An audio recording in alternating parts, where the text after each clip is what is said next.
অনুষ্ঠান বাড়ির দুপুরে এই মেনুটা পছন্দ করে না খুব কম সংখ্যক মানুষই আছে।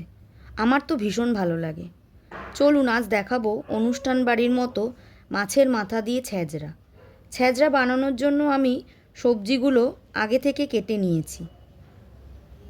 এবার মাছের মাথাটা ভালো করে ধুয়ে নুন হলুদ মাখিয়ে রাখলাম। গ্যাসে একটা কড়াই বসিয়ে তাতে খানিকটা তেল গরম করে মাথাগুলো ভালো করে ভেজে নিলাম। এবার ওই তেলে একে একে সব সবজিগুলো আলাদা আলাদা করে ভেজে তুলে নিলাম। এবার ওই তেলে দুটো শুকনো লঙ্কা ও 5 ফোড়ন ফোড়নে দিয়ে কেটে রাখা দুটো মাঝারি সাইজের কুচনো পেঁয়াজ ভালো করে ভেজে 7-8টা চেরা কাঁচা লঙ্কা, টমেটো কুচি, স্বাদ মতো নুন, হলুদ ও আদা রসুন বাটা দিয়ে ভালো করে কষিয়ে মাছের মাথাগুলো দিয়ে কেটে রাখা পুঁই শাকগুলো দিয়ে ঢাকা দিয়ে দিলাম। এবার কিছুক্ষণ পরে পুঁই শাকগুলো মজে গেলে ভালো করে নাড়াচাড়া করে নিয়ে সামান্য চিনি দিয়ে আবারও একটু নাড়াচাড়া করে সবজিগুলো দিয়ে দিলাম। ভালো করে নাড়াচাড়া করে কিছুক্ষণ রান্না করার পর সামান্য ময়দা ছিটিয়ে দিলাম যাতে পুঁই শাকের জলটা টেনে নেয়।